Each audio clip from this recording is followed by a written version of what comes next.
अभिनंदन, आभार, आदर, नमस्कार।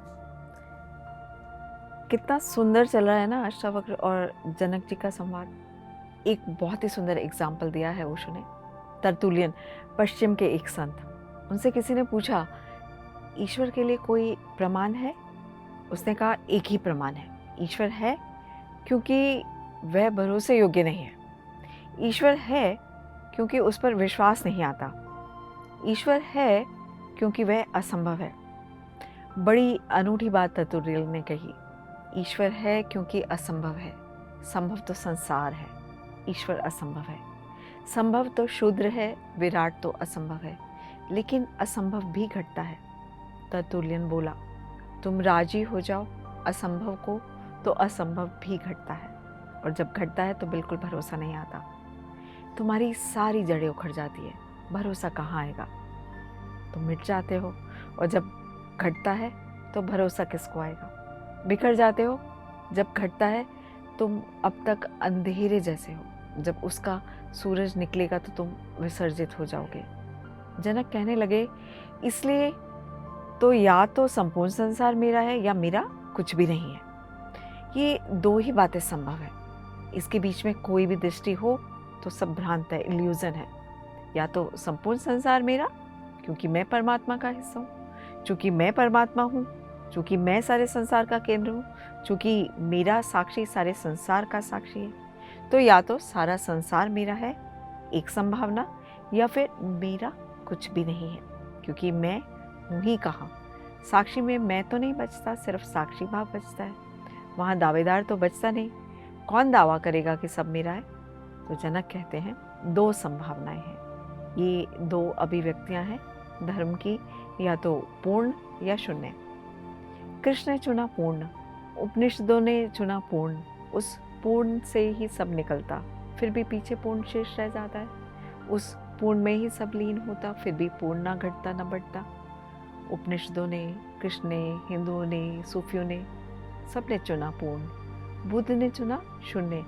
ये जो जनक ने वचन कहा कि इसलिए या तो सब मेरा है, मैं पूर्ण हूँ, पूर्ण परात्पर ब्रह्म हूँ, और या फिर कुछ भी मेरा नहीं, मैं परम शून्य हूँ, ये दोनों बातें ही सच है। बुद्ध का वक्तव्य अधूरा है, कृष्ण का वक्तव्य भी अधूरा है। जनक के इस वक्तव्य में पूरी बात हो जाती है।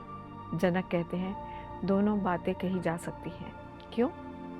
क्योंकि अगर मैं ही सारे जगत का केंद्र हूँ तो सारा जगत मेरा, लेकिन जब मैं सारे जगत का केंद्र होता हूँ तो मैं नहीं होता। मेरा मैंपन तो बहुत पीछे छूट जाता है, धूल की तरह उड़ता रह जाता है पीछे। यात्री आगे निकल जाता है, धूल पड़ी रह जाती है। तो फिर मेरा क्या? या फिर मेरा कुछ भी नहीं है। अतः मम सर्वम जगत, या तो सब जगत मेरा है, अथवा मम किंचन ना, या फिर मेरा कुछ भी नहीं। आश्चर्य है कि शरीर सहित विश्व को त्याग कर किसी कुशलता से ही, अर्थात उपदेश से ही अब मैं परमात्मा को देखता हूँ। अहो सा शरीरम विश्वम परित्यज्य। आश्चर्य है कि मेरा शरीर गया, शरीर के साथ सारा जगत गया, त्याग घट गया। त्याग किया नहीं जाता, त्याग तो बोध की एक दशा है, त्याग कृत्य नहीं है। अगर कोई कहे मैंने त्याग किया तो त्याग हुआ ही नहीं, उसने त्याग में भी भोग को बना लिया। अगर कोई कहे मैं त्यागी हूँ तो उसे त्याग का भी कोई पता नहीं। क्यों? क्योंकि जब तक मैं है तब तक त्याग कैसा? त्याग का अर्थ छोड़ना नहीं है, त्याग का अर्थ जाग कर देखना है कि मेरा कुछ है ही नहीं। छोड़ूं कैसे? छोड़ूं क्या? पकड़ा हो तो छोड़ूं, हो तो छोड़ूं। तुम सुबह उठकर ये तो नहीं कहते कि चलो अब सपने का त्याग करें। रात सपने में मैं सम्राट बन गया था, बड़े स्वर्ण महल थे, रत्न जति आभूषण थे, बड़े दूर दूर तक मेरा राज्य था, सुंदर पुत्र थे, पत्नी थी, और सुबह उठकर तुम ये तो नहीं कहते कि चलो अब सब छोड़ता हूँ। कहो अगर तो तुम पागल मालूम पड़ोगे। अगर तुम सुबह उठकर गांव में ढिंढोरा पीटने लगो कि मैंने सब त्याग कर दिया, राज्य का, धन का, वैभव का, पत्नी, बच्चे सब छोड़ दिए, लोग चौंकेंगे। वो कहेंगे कौन सा राज्य, हमें तो पता ही नहीं कि तुम्हारे पास कोई राज्य भी था। तुम कहोगे रात सपने में, तो लोग हंसेंगे कि तुम पागल हो गए। सपने का राज्य छोड़ा तो नहीं जा सकता। इसलिए परम ज्ञान का सूत्र यही है कि जब तुम्हें दिखाई पड़ता है कि यह संसार कुछ भी नहीं है तो छोड़ने की क्या बात है। लेकिन लोग हैं जो हिसाब रखते हैं कि कितना छोड़ा। अपने एक मित्र का वाक्य सुनाते हुए कहते हैं, ओशो की उनकी पत्नी के साथ वो मित्र उनसे मिलने आए। मित्र का नाम है बड़े दानियों में। तो मित्र की पत्नी कहने लगी कि शायद आपको मेरे पति से परिचय नहीं, ये बड़े दानी हैं, कोई लाख रुपया दान कर दिया। पति ने जल्दी से पत्नी के हाथ पर हाथ रखा कि लाख नहीं, 1,10,000। ये दान ना हुआ, हिसाब हुआ, सौदा हुआ, कौड़ी कौड़ी का हिसाब चल रहा है ये। अगर कहीं इनको परमात्मा मिल गया तो उसकी गर्दन पकड़ लेंगे कि 1,10,000 दिया था, बदले में क्या देते हो बोलो। दिया भी इसलिए है कि शास्त्र कहते हैं कि यहाँ 1-2 वहाँ करोड़ों गुना मिलता है। ऐसा धंधा कौन छोड़ेगा। करोड़ों गुना सुना है ब्याज, कोई धंधा देखा। जुआरी भी इतने बड़े जुआरी नहीं, करोड़ों गुना तो वहाँ भी नहीं मिलता। ये तो जुआरीपन हुआ। और इस आशा में छोड़ा है कि लाख छोड़ेंगे तो करोड़ों गुना मिलेगा। ये लोभ का ही विस्तार हुआ। और लाख का हिसाब तो रुपए का मूल्य अभी समाप्त नहीं हुआ है। पहले तिजोरी में रुपए रखते थे, अब तिजोरी में रुपए की जगह क्या क्या त्याग किया है उसका हिसाब रख लिया। मगर सपना टूटा नहीं। चीन की बात है, एक सम्राट था, उसका एक बेटा मरणशैया पर पड़ा था। चिकित्सकों ने कह दिया हार कर कि हम कुछ ना कर सकेंगे, बचेगा नहीं, बचना असंभव है। बीमारी ऐसी थी कि कोई इलाज नहीं था। 2 दिन की बात थी, कभी भी मर जाएगा। तो बाप रात भर जाग कर बैठा रहा। विदा देने की बात ही थी, आंख से आंसू बहते रहे। बैठा रहा। कोई 3 बजे करीब रात को झपकी लग गई। बाप को बैठे बैठे झपकी लगी तो एक सपना देखा कि एक बहुत बड़ा साम्राज्य है जिसका वो वह मालिक है। 12 बेटे हैं उसके, सुंदर, युवा, कुशल, बुद्धिमान, महारथी योद्धा, बड़े से बड़े। उन जैसा कोई व्यक्ति नहीं संसार में। खूब धन का अंबार है, कोई सीमा नहीं, चक्रवर्ती है वो, सारे जगत पर उसका साम्राज्य। ऐसा सपना देखता था तभी बेटा मर गया। पत्नी दहाड़ मारकर उठी, उसकी आंख खुली, चौंका एकदम। किम कर्तव्य विमूढ़ हो गया, क्योंकि अभी अभी एक दूसरा राज्य था, 12 बेटे थे, बड़ा धन था, वो सब चला गया और इधर ये बेटा मर गया। लेकिन वह ठगा सा रह गया। उसकी पत्नी ने समझा कि कहीं दिमाग तो खराब नहीं हो गया, क्योंकि बेटे से उसका बड़ा लगाव था। एक आंसू नहीं आ रहा आंख में। बेटा जिंदा था तो रोता था उसके लिए, अब बेटा मर गया तो रो नहीं रहा। पति ने उसे हिलाया और कहा, तुम्हें कुछ हो तो नहीं गया, रोते क्यों नहीं। उसने कहा, किस किस के लिए रोऊं, 12 अभी थे, वे मर गए, बड़ा साम्राज्य था वो चला गया, उनके लिए रोऊं कि इसके लिए रोऊं। अब मैं सोच रहा हूं कि किस किस के लिए रोऊं, जैसे 12 गए वैसे 13 गए। बात समाप्त हो गई। उसने कहा, वह भी एक सपना था, यह भी एक सपना है, क्योंकि जब उस सपने को देख रहा था तो इस बेटे को बिल्कुल भूल गया था। ये राज्य, तू, सब भूल गए थे। अब वह सपना टूट गया तो तुम याद आ गए हो। आज रात फिर सो जाऊंगा, फिर तुम भूल जाओगे। तो जो आता जाता है, अभी है अभी नहीं, अब दोनों ही गए। अब मैं सपने से जागा, अब किसी सपने में ना रमूंगा। हो गया, बहुत समय आ गया, फल पक गया, गिरने का वक्त है।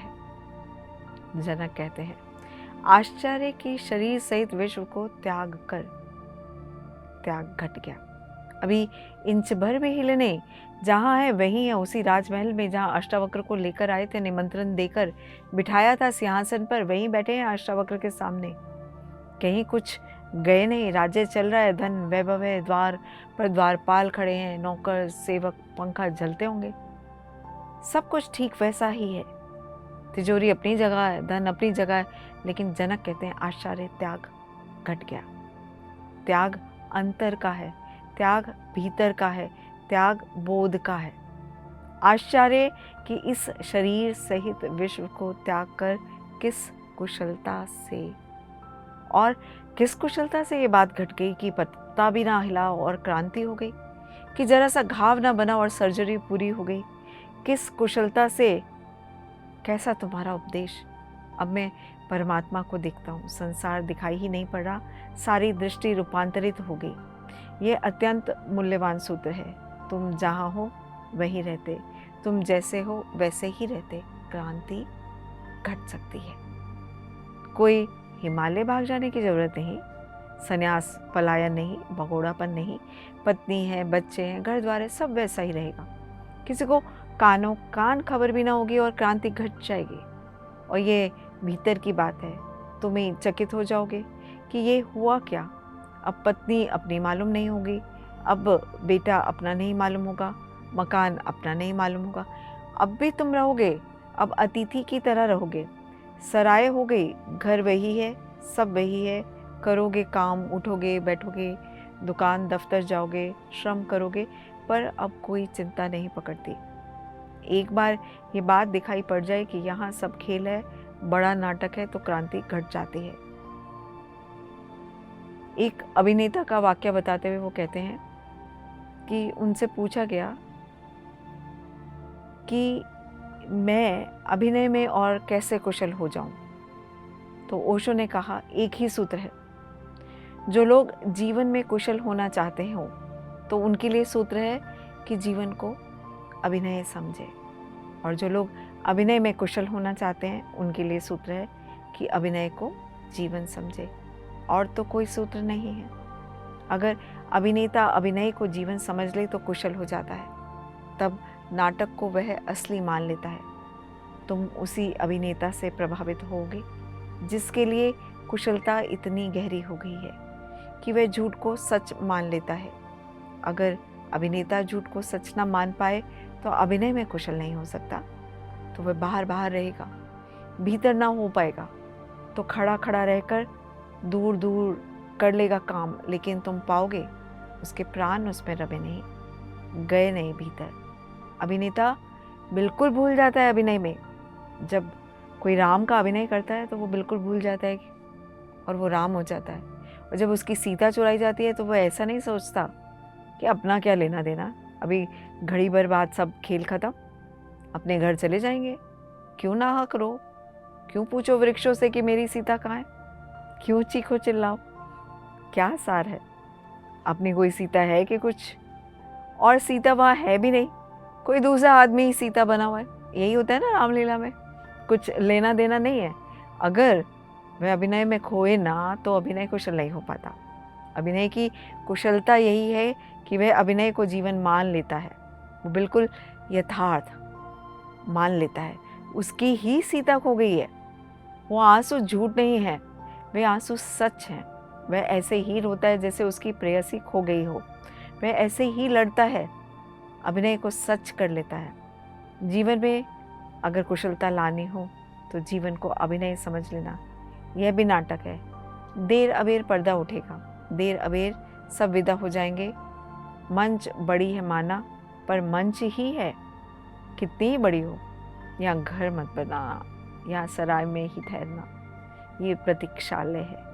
ये क्यों लगा है, मौत आती जाती, लोग विदा होते चले जाते। तुम्हें विदा हो जाना है, यहाँ जड़ें जमा कर खड़े हो जाने की कोई ज़रूरत नहीं, अन्यथा उतना ही दुख होगा।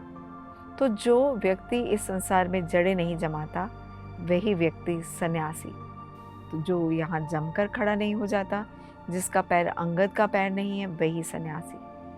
तो जो तत्पर है सदा जाने को इस जगत में, वही व्यक्ति सन्यासी है। जो बंजारा है, खाना बदोश है।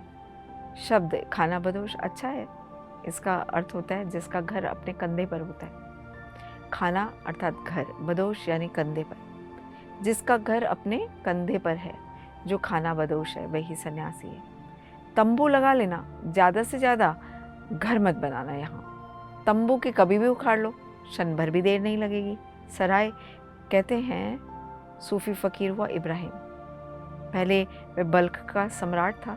एक रात उसने देखा कि सोया हुआ था अपने महल में, कोई छप्पर पर चल रहा है। उसने पूछा, कौन बदतमीज आदि रात को छप्पर पर चल रहा है, कौन है तू? उसने कहा, बदतमीज नहीं हूँ, मेरा ऊँट खो गया है, उसे खोज रहा हूँ। इब्राहिम को भी हंसी आ गई। उसने कहा, पागल, तू पागल है? ऊँट कई छप्परों पर मिलते हैं, अगर खो जाए। ये भी तो सोच कि ऊँट छप्पर पर पहुंचेगा कैसे। ऊपर से आवाज आई, इसके पहले कि दूसरों को बदतमीज और पागल कहे, अपने बाबत सोच। धन में, वैभव में, सुरा संगीत में सुख मिलता है क्या? अगर धन में, वैभव में, सुरा संगीत में सुख मिल सकता है तो ऊँट भी छप्परों पर मिल सकते हैं। चौंका इब्राहिम। आधी रात थी। उठा, भागा। उसने आदमी दौड़ाया कि पकड़ो इस आदमी को, ये कुछ जानकार आदमी मालूम होता है। लेकिन तब तक वह आदमी निकल गया। इब्राहिम ने आदमी छुड़वा रखे राजधानी में कि पता लगाओ कौन आदमी था। कोई पहुंचा हुआ फकीर मालूम होता है। क्या बात कही, किस प्रयोजन से कही है। लेकिन रात भर इब्राहिम फिर सो नहीं सका। दूसरे दिन सुबह जब वह दरबार में बैठा था तो वह उदास था, मलिन चित्त था, क्योंकि बात तो उसको चोट कर गई। जनक जैसा आदमी रहा होगा, चोट कर गई कि बात तो ठीक ही कहता है, अगर ये आदमी पागल है तो मैं कौन सा बुद्धिमान हूँ। किसको मिला है सुख संसार में, यही तो मैं भी खोज रहा हूँ। सुख संसार में मिलता नहीं, और अगर मिल सकता है तो फिर ऊँट भी मिल सकता है, फिर असंभव घटता है, फिर कोई अड़चन नहीं है। पर ये आदमी कौन है, कैसे पहुंच गया छप्पर पर, फिर कैसे भाग गया, कहाँ गया। चिंता में बैठा है दरबार में, चल रहा है दरबार, काम की बातें चल रही हैं, लेकिन आज उसका मन यहाँ नहीं, मन कहीं उड़ गया। मन पक्षी किसी दूसरे लोक में जा चुका है। जैसे त्याग घट गया एक छोटी सी बात, जैसे खुद अष्टावक्र छप्पर पर चढ़कर बोल गए। तभी उसने देखा कि दरवाजे पर कुछ झंझट चल रही है। एक आदमी भीतर आना चाहता है और दरबार से कह रहा है कि मैं इस सराय में रुकना चाहता हूँ। और दरबान कह रहे हैं कि पागल हो, ये सराय नहीं है, सम्राट का महल है। सराय बस्ती में बहुत है, जाओ वहाँ ठहरो।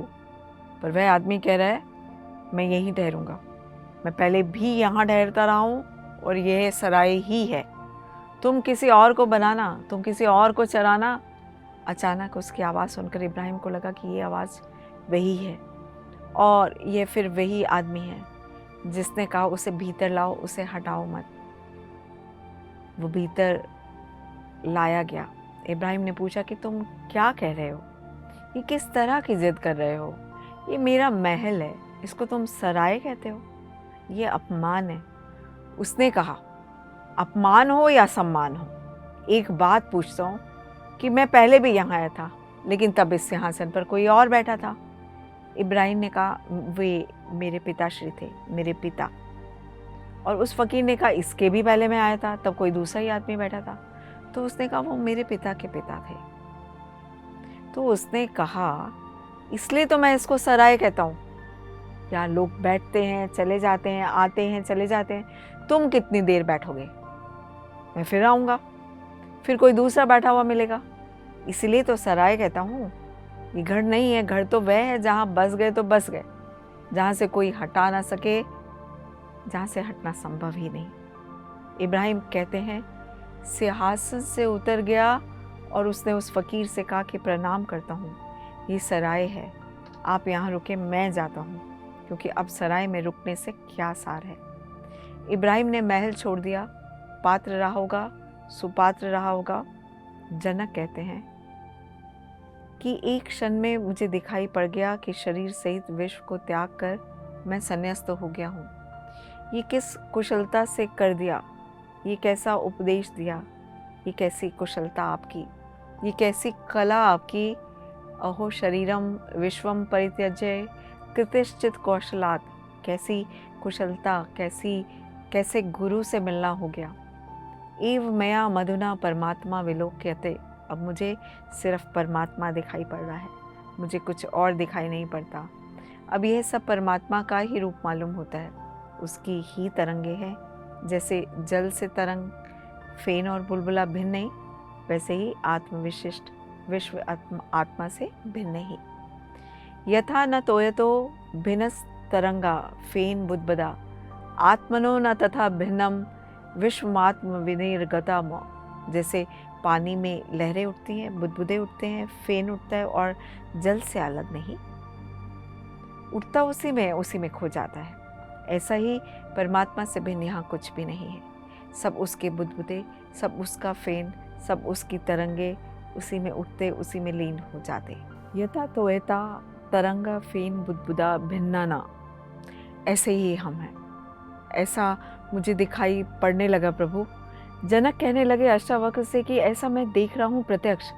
ये कोई दार्शनिक का वक्तव्य नहीं है, यह एक अनुभव, गहन अनुभव से उठा हुआ वक्तव्य है कि ऐसा मैं देख रहा हूँ, तुम भी देखो।